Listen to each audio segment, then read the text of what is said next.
صحیح بخاری کتاب وضو کے بیان میں حدیث نمبر 149۔ ایک دن میں اپنے گھر کی چھت پر چڑھا تو مجھے رسول اللہ 2 اینٹوں پر قضا حاجت کے وقت بیت المقدس کی طرف منہ کیے ہوئے نظر آئے۔ حدیث نمبر 150۔ جب رسول اللہ رفع حاجت کے لیے نکلتے تو میں اور ایک لڑکا اپنے ساتھ پانی کا برتن لے آتے تھے، مطلب یہ ہے کہ اس پانی سے رسول اللہ طہارت کیا کرتے تھے۔ حدیث نمبر 151۔ جب نبی کریم قضا حاجت کے لیے نکلتے، میں اور ایک لڑکا دونوں اب کے پیچھے جاتے تھے اور ہمارے ساتھ پانی کا ایک برتن ہوتا تھا۔ حدیث نمبر 152۔ رسول اللہ بیت الخلا میں جاتے تو میں اور ایک لڑکا پانی کا برتن اور نیزہ لے کر چلتے تھے، پانی سے اب طہارت کرتے تھے۔ دوسری سند سے نظر اور شازن نے اس حدیث کی شعبہ سے مطابقت کی ہے۔ انزا لاٹھی کو کہتے ہیں جس پر پھلکا لگا ہوا ہو۔ حدیث نمبر 153۔ رسول اللہ نے فرمایا، جب تم میں سے کوئی پانی پائے تو برتن میں سانس نہ لے، اور جب بیت الخلا میں جائے تو اپنی شرمگاہ کو داہنے ہاتھ سے نہ چھوئے اور نہ داہنے ہاتھ سے استنجا کرے۔ حدیث نمبر 154۔ آپ نے فرمایا، جب تم میں سے کوئی پیشاب کرے تو اپنا عضو اپنے داہنے ہاتھ سے نہ پکڑے، نہ داہنے ہاتھ سے طہارت کرے، نہ پانی پیتے وقت برتن میں سانس لے۔ حدیث نمبر 155۔ رسول کریم ایک مرتبہ رفع حاجت کے لیے تشریف لے گئے۔ آپ کی عادت مبارکہ تھی کہ اب چلتے وقت ادھر ادھر نہیں دیکھا کرتے تھے، تو میں بھی آپ کے پیچھے پیچھے آپ کے قریب پہنچ گیا۔ مجھے دیکھ کر آپ نے فرمایا کہ مجھے پتھر ڈھونڈ دو تاکہ میں ان سے پاکی حاصل کروں، ایسی جیسا کوئی لفظ فرمایا اور فرمایا کہ ہڈی اور گوبر نہ لانا۔ چنانچہ میں اپنے دامن میں پتھر بھر کر آپ کے پاس لے گیا اور آپ کے پہلو میں رکھ دیے اور آپ کے پاس سے ہٹ گیا۔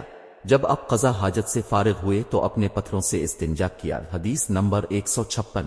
نبی کریم رفع حاجت کے لیے گئے تو آپ نے مجھے فرمایا کہ میں 3 پتھر تلاش کر کے آپ کے پاس لاؤں، لیکن مجھے 2 پتھر ملے، تیسرا ڈھونڈا مگر مل نہ سکا، تو میں نے خشک گوبر اٹھا لیا، اس کو لے کر آپ کے پاس آ گیا۔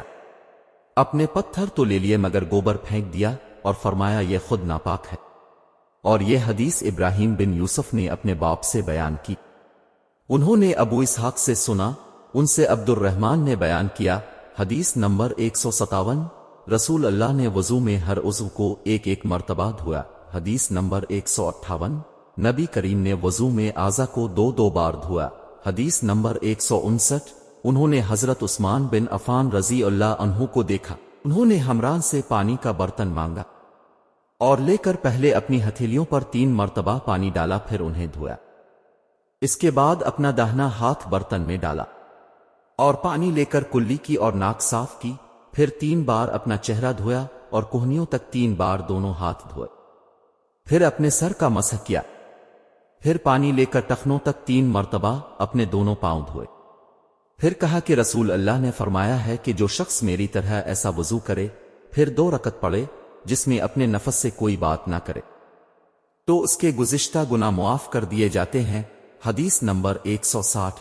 جب حضرت عثمان رضی اللہ عنہ نے وضو کیا تو فرمایا، میں تم کو ایک حدیث سناتا ہوں، اگر قرآن پاک کی ایک آیت نازل نہ ہوتی تو میں یہ حدیث تم کو نہ سناتا۔ میں نے رسول اللہ سے سنا ہے کہ اب فرماتے تھے کہ جب بھی کوئی شخص اچھی طرح وضو کرتا ہے اور خلوص کے ساتھ نماز پڑھتا ہے تو اس کے ایک نماز سے دوسری نماز کے پڑھنے تک کے گناہ معاف کر دیے جاتے۔